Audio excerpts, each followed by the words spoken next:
اب پہلے درجے پر تو یہ اہل کتاب آپس میں لڑتے جھگڑتے رہے، داخلی فرقہ واریت اور جنگ رہی.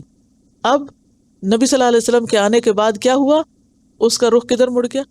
آپ کی طرف. اب آپ سے حجت بازی کرنے لگے. فرمایا فَإِنْ حَاجُّوكَ، پھر اگر یہ تم سے جھگڑے، فقل، تو آپ کو کیا کہنا ہے جواب میں؟ جھگڑنا نہیں.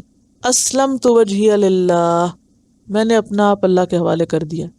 مجھے نہ یہود کی ماننی ہے نہ نصارہ کی ماننی ہے، مجھے کس کی ماننی ہے؟ اپنے رب کی ماننی ہے. آج بھی فرقہ واریت کا علاج کیا ہے؟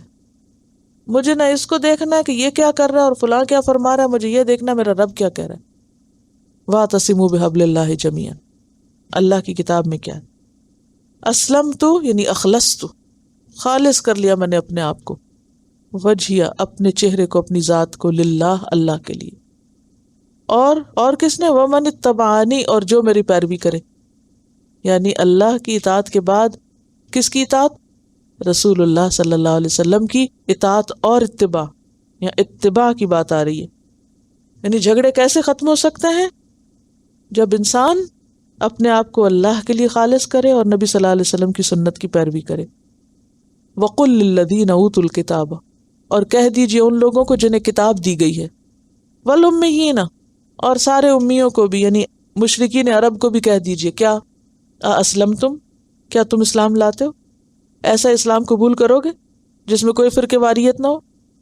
فَإِنْ أَسْلَمُوا، پھر اگر وہ اسلام لے آئے، فَقَدْ اهْتَدَوْا، وہ ہدایت پا گئے. تو ہدایت پر اب کون ہے؟ جو نبی صلی اللہ علیہ وسلم کی پیروی کرے. کوئی شخص جو آپ کی پیروی نہ کرے، خواہ وہ کتنے ہی بڑے بڑے کام کر رہا ہو، وہ ہدایت پر نہیں. وَإِن تَوَلَّوْا، اور اگر وہ منہ موڑ جائیں، آپ کو نہ مانے، فَإِنَّمَا عَلَيْكَ الْبَلَاغُ، تو آپ کے ذمہ کیا ہے؟ پہنچا دینا. وَاللَّهُ بَصِيرٌ بِالْعِبَادِ، اور اللہ اپنے بندوں کو دیکھ رہا ہے.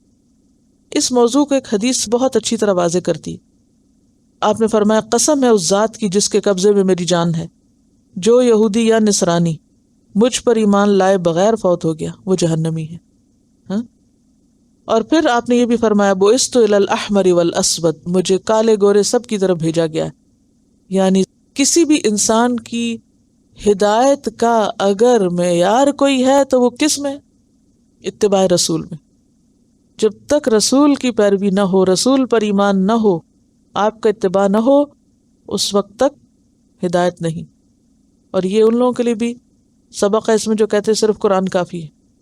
وَإِن تَوَلَّوْا، اور اگر وہ منہ موڑ جائیں، فَإِنَّمَا عَلَيْكَ الْبَلَاغُ، تو آپ کے ذمہ بس بات پہنچانی. جیسے قرآن پاک میں ایک اور جگہ آتا ہے نا، لَيْسَ عَلَيْكَ هُدَاهُمْ، ان کی ہدایت آپ کی ذمہ داری نہیں ہے. کہ ہدایت تو اللہ دیتا ہے، آپ کا کام کیا ہے؟